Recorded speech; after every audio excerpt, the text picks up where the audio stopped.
지금부터 이승만 학장 제 네 번째 강의를 시작하겠습니다. 다음 혼을 낭독하겠습니다. 우리는 이승만 대통령의 건국 이념을 받든다. 우리는 자유롭고 독립적인 개인이다. 같이 해서 3.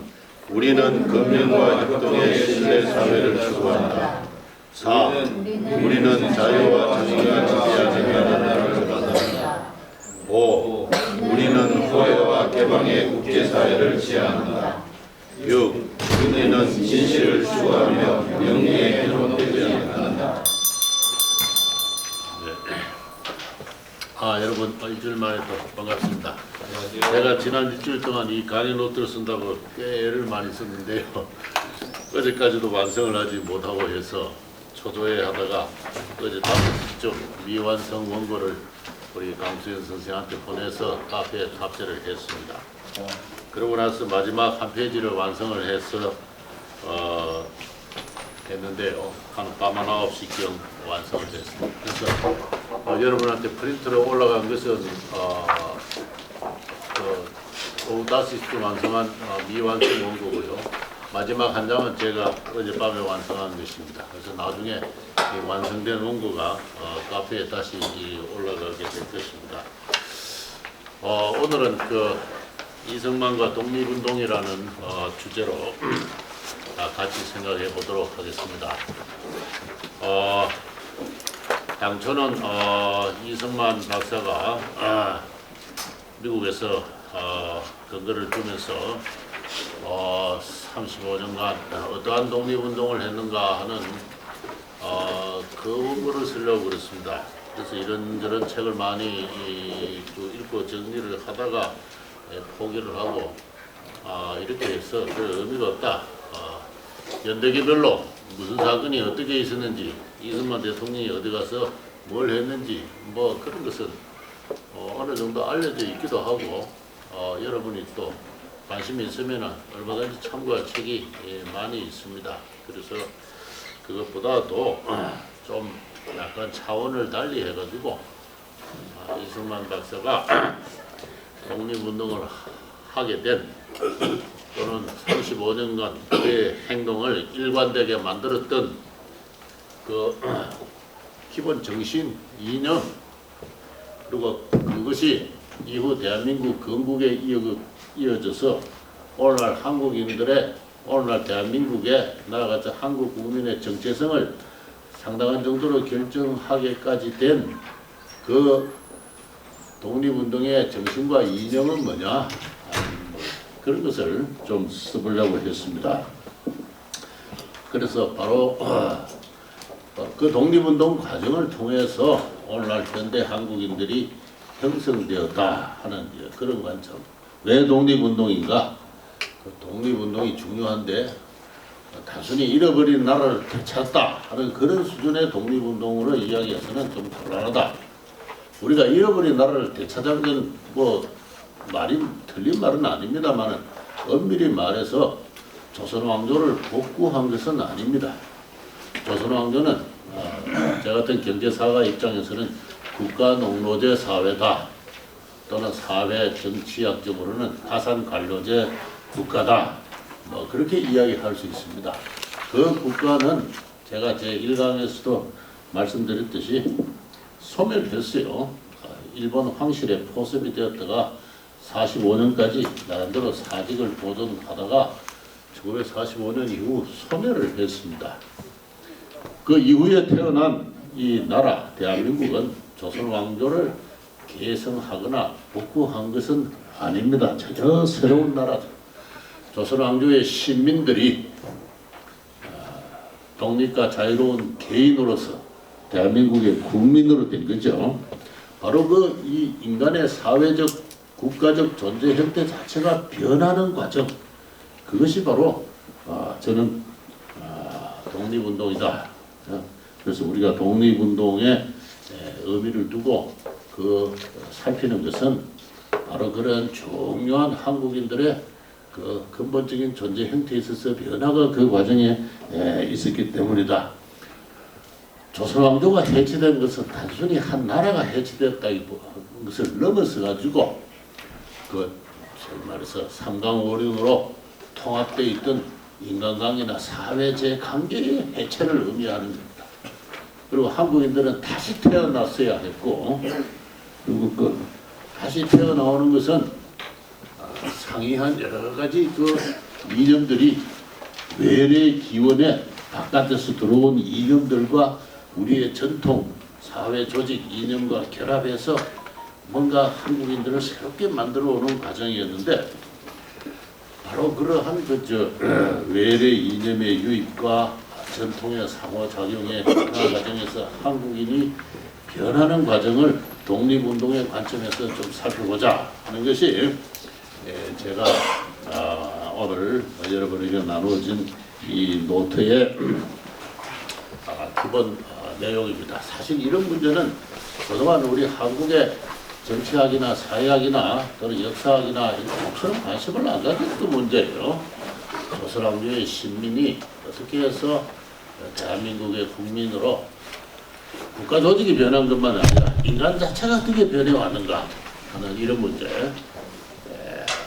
그런 문제를 우리 한국인들의 주체적 실천의 과정으로서 독립운동의 과정으로서 살펴본 어떤 그러한 연구나 설명은 참 부족했다.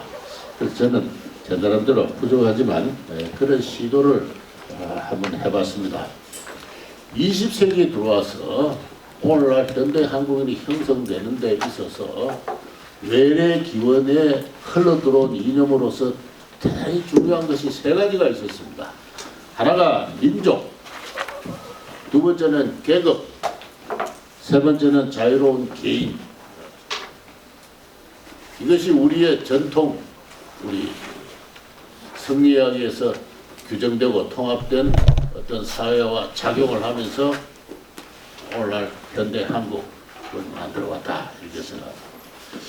그래서 먼저 제가 이 민족과 계급에 대해서 먼저 설명을 하고 또 자유로운 개인에 대해서 설명을 하겠습니다. 사실 우리 한국 현대사는 이 민족, 계급, 자유로운 개인 이 세 가지 본주가 서로 각축을 하면서 경쟁을 하면서 서로 헤게모니를 다투는 그러한 과정이었습니다.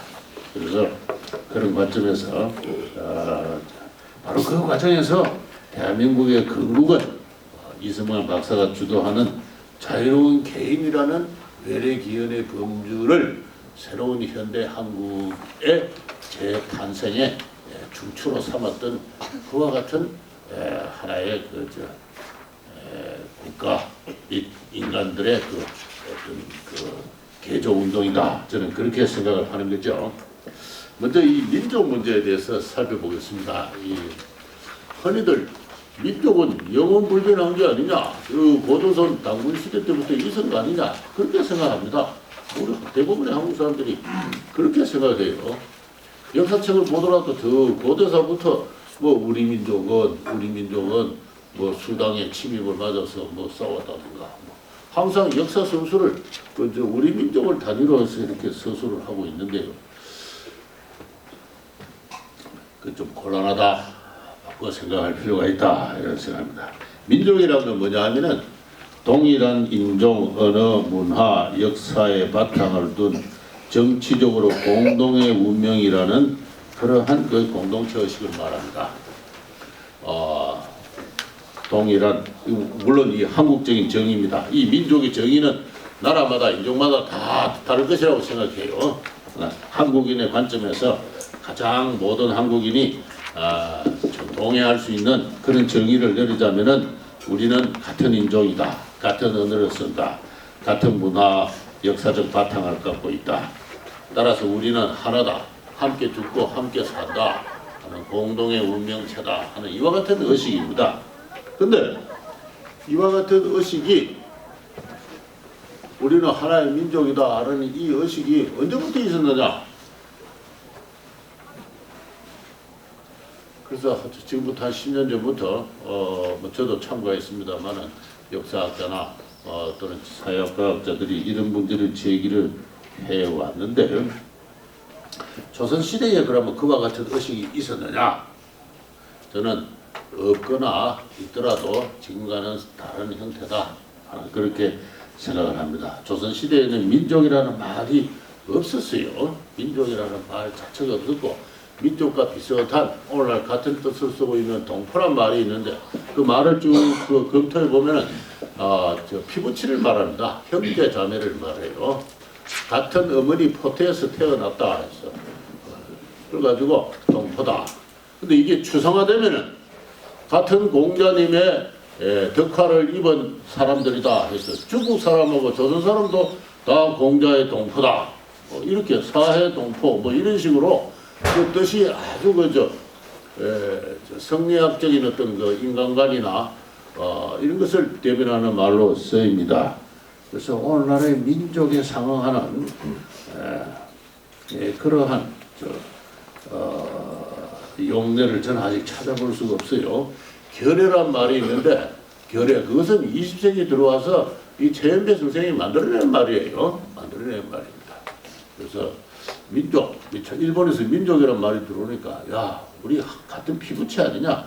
피부치란 말이 옛날에 결례란 말이 있었어요. 그래서 우리 한결이다. 이제 이런.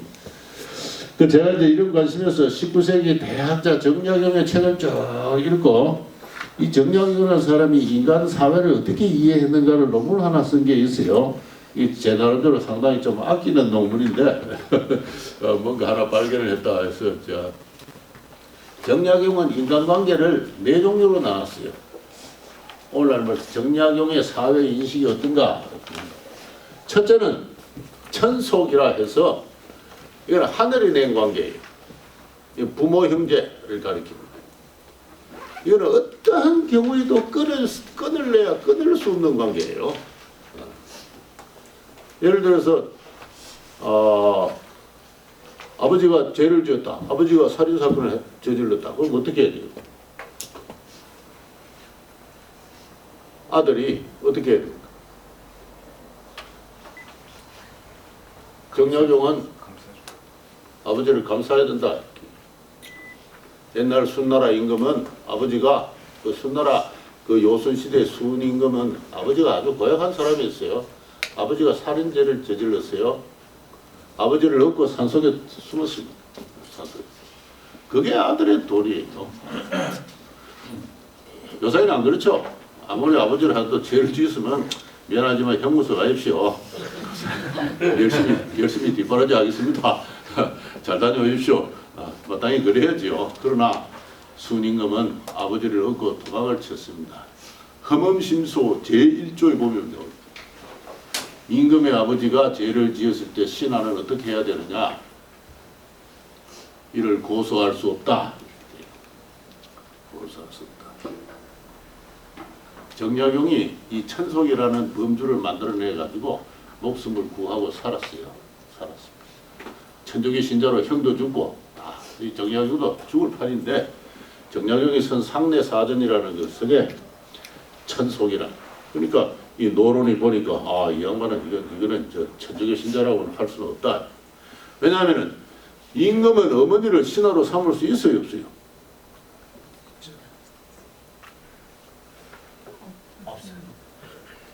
없어요?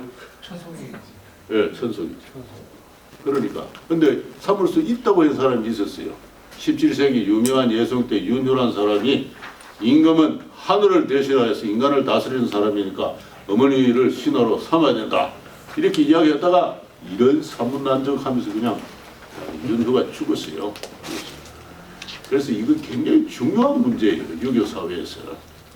그래서 윤휴. 이거 백호 윤휴. 그래서 이 천속. 그 다음에는 두 번째는 의합이라고 있어요. 의합. 의로 맺어진 관계예요. 임금과 신하.